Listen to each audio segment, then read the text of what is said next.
This one is hard for a couple of reasons because number one, it requires you to delegate. Number two, it requires you to trust somebody. And it requires you, number three, to swallow your ego. Because when you go out to hire somebody, that means you got to realize that you are not the best at what you do.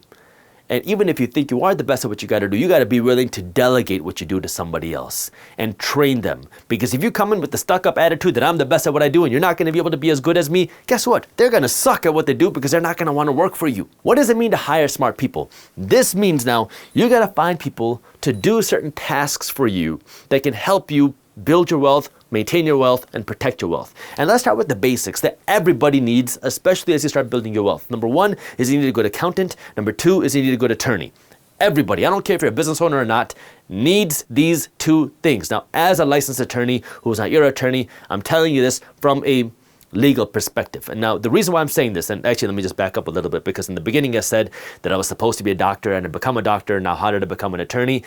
The reason why I became an attorney is because towards the end of my college career, when I told my parents that I'm not going to be a doctor, it shocked my parents. So much to the point that my dad told me that if I don't at least become an attorney, that I would not keep any pride in the family. That if I became an attorney, that's how I could keep some pride in the family. So I went to law school.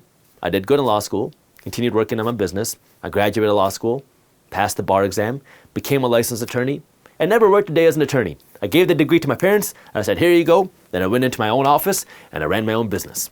That's how I became an attorney. Now, from a legal perspective, what do I mean? You gotta be able to protect yourself, because what you're gonna be doing is you're gonna be working to build your wealth. And what's gonna happen? I don't care if you're an entrepreneur, an investor, it doesn't matter. When people realize that you have money, they're gonna try to take their hands and put it in your pockets and try to take some of it for themselves. There's a lot of ways that people can do this. America is the most litigious country in the world. People can sue you for anything. So get a good attorney. Secondly, you need a good accountant. Why? Because taxes are expensive. It's one of the largest expenses for Americans. But if you can figure out how you can start protecting yourself from overpaying in taxes, you got to pay taxes.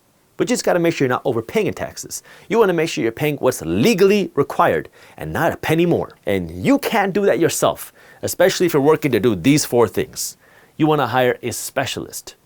And so this is where you want to have an accountant. And especially if you're investing your money in real estate, especially for starting a business, you 100% need an accountant. Now, the amount of money you spend on your accountant is going to depend on how much money you're making. Like if you're making 50 grand a year, do not go out and spend a couple $1,000s on an accountant. But if you're making $500,000 a year, you're running a business, you're investing in real estate, now, yeah, it's going to cost you thousands of dollars a year to have a good accountant. But that accountant can save you a ton of money over the long run. Now, as you get more sophisticated with your investments, or if you're running a business, this hiring smart people applies to many other places as well. I mean, you're going to want to delegate things that you can do. That way you have your time back. You're going to want to hire people that can help scale what you do. You want to hire people that can improve and better what you do, which takes a risk because number one, you got to pay money and not know if you're going to get any return on your money. Number two is you got to trust people to do a good job. And number three is you got to give up some of your ego to let somebody else shine, but to also help you grow. If you enjoyed this clip and you want to continue your financial education journey, I have another video that I think you'll love. All you got to do is click that button right over there. And for those of you who want to stay up to date on the top finance and business news, you can join Market Briefs, my free financial newsletter, by clicking that button below. Thank you for watching, and I'll see you in the next one.